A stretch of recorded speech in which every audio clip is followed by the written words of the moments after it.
The night outside was still, painted with the golden haze of Lagos streetlights. Inside the bungalow, laughter spilled from the living room, warm, effortless, and rare. Robert and Louis sat curled together on the couch, legs entangled, wine glasses half empty.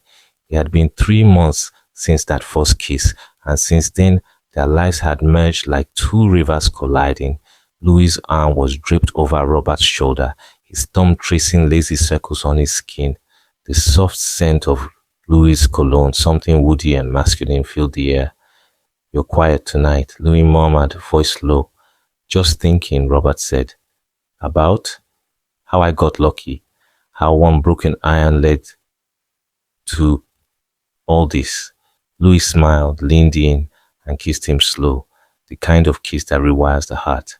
Robert melted into it, fingers brushing against the muscle that curved over Louis's shoulder.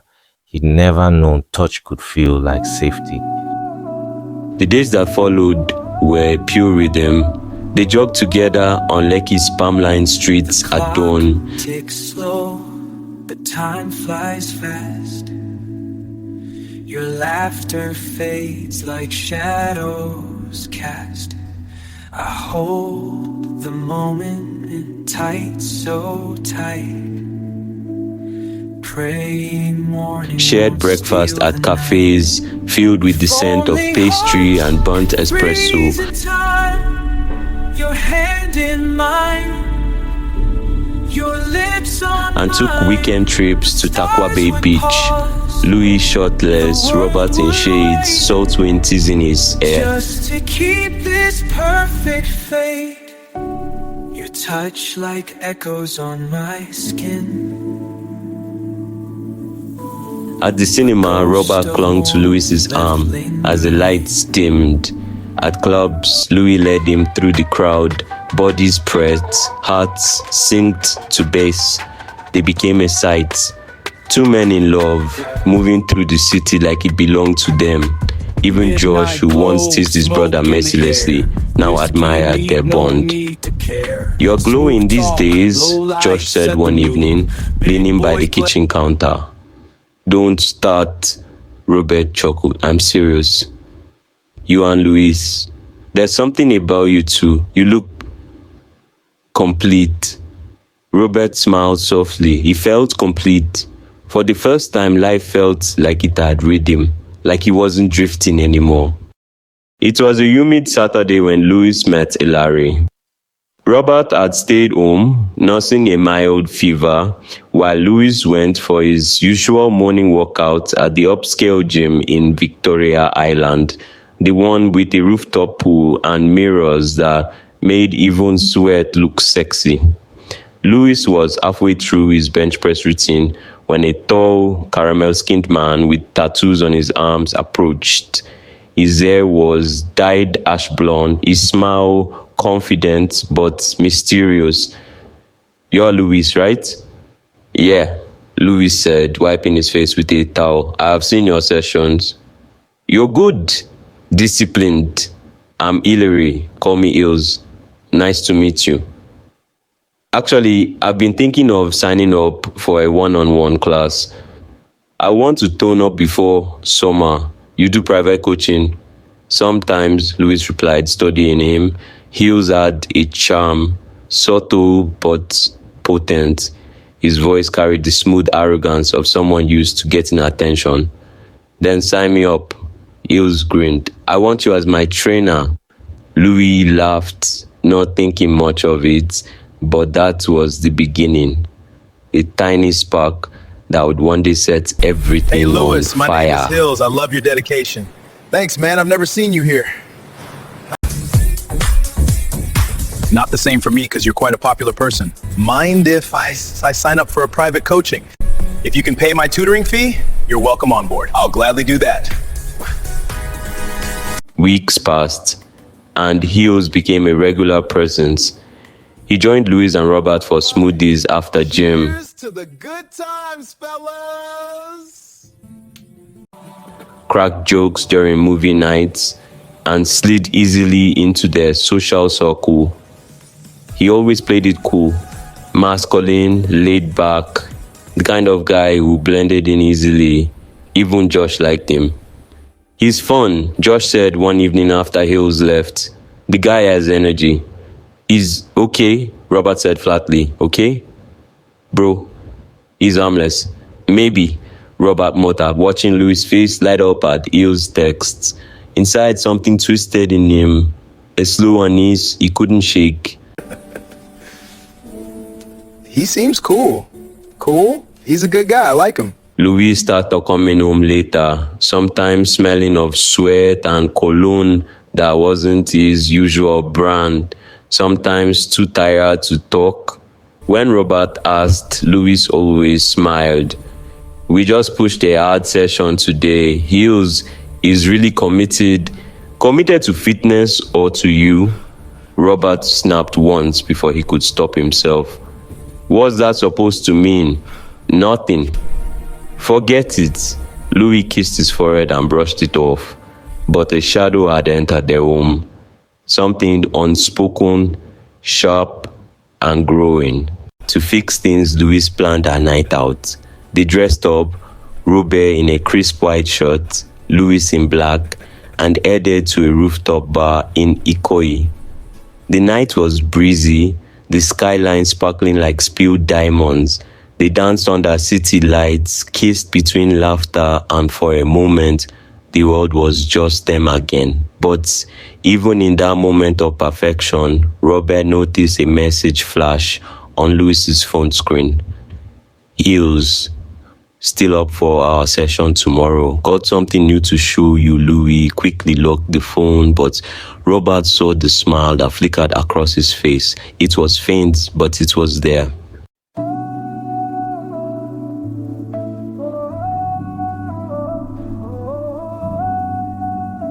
The clock ticks slow, but time flies fast. The gym had become Louis' second home.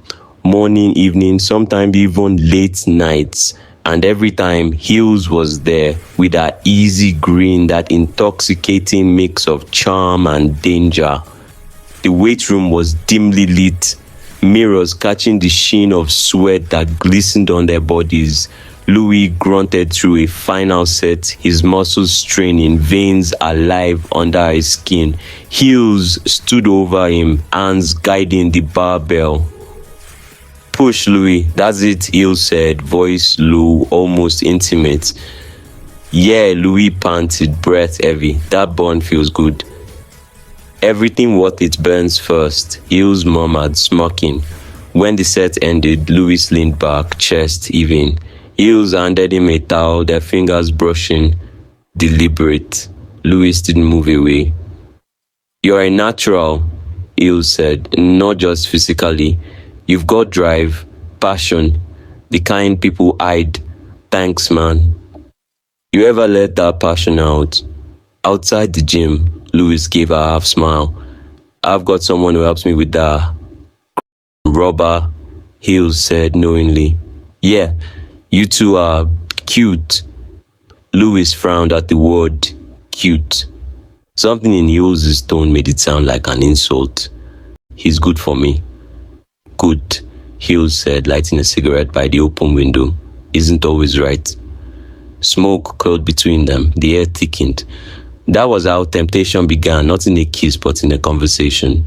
Robert noticed the distance first. Louis' late gym nights, the shift in his scent, stronger, smokier, and then the music. Louis used to listen to soft Afro soul.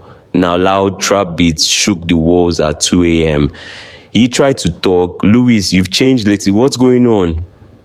Nothing. You're imagining things. No, you're always with Heels. You barely sleep here anymore. He's a friend. Rob, don't be paranoid. A friend doesn't make you forget the person you live with. Louis stared at him, eyes cold. Maybe the person I live with stopped being interesting. That sentence hit like a slap. Heels was poison. Beautiful, deliberate poison. He introduced Louis to his private world, underground parties in Lekki Phase 1, beaches where people danced half naked under moonlight, Back rooms were smoke and lost blood faces. Louis, who once lived by control, began to unravel. The first time Eels offered him a joint, he hesitated. The second time he took it. See, Eels whispered as Louis exhaled, head leaning back. Freedom feels better when you stop pretending to be perfect. The smoke filled his lungs and something dangerous lit inside him. When Robert found a small wrap of weed in Louis's drawer, his hands trembled. What is this? Relax, Louis, it's just weed. Louis, this isn't you. It? You don't get to decide who I am, Louis snapped. Louis, you're letting him ruin you. Can You mean it? Eels? He's my friend. Louis, You're just jealous of a drugged up playboy who wants to screw you. Watch your mouth, Louis growled, stepping close. Robert flinched. For a moment, he didn't recognize the man standing in front of him. Eyes red, jaw tight, body coiled like a loaded spring. You need help, Robert whispered. No, Louis said coldly. I need space. He walked out, leaving the air heavy with smoke and heartbreak. Eels had gotten what he wanted. Louis alone. He pushed harder now. Drugs, music, touches that linger too long. Louis stopped resisting. He liked the danger, the rush, the way Eels made him feel invincible. But still, part of him couldn't forget Robert. He missed his laugh, the warmth of his chest at night. So when Eels asked, "You ever think about him?" Louis said softly, "Every night." "Then bring him in."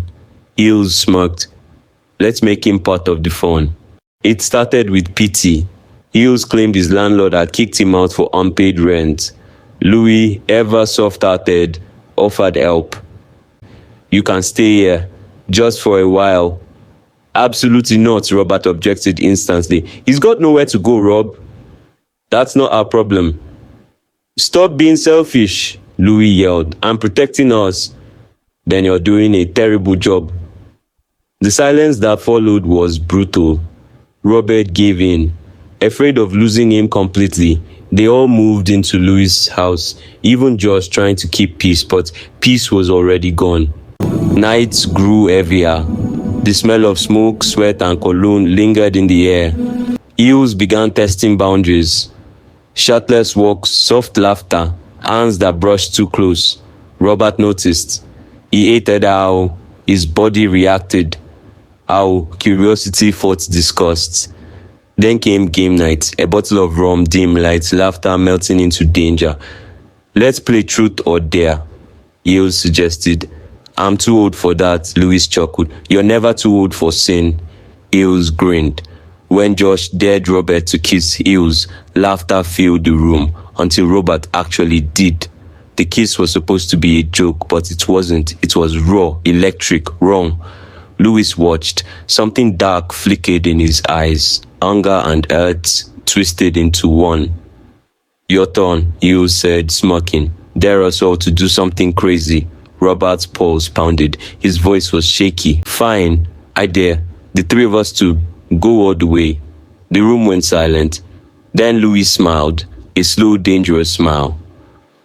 "You sure you want that, baby?" "Yes," Robert whispered. That night became legend between them. Moans, sweat, tangled limbs. But what started as passion ended as a curse. Because after that night, Louis wasn't Robert anymore.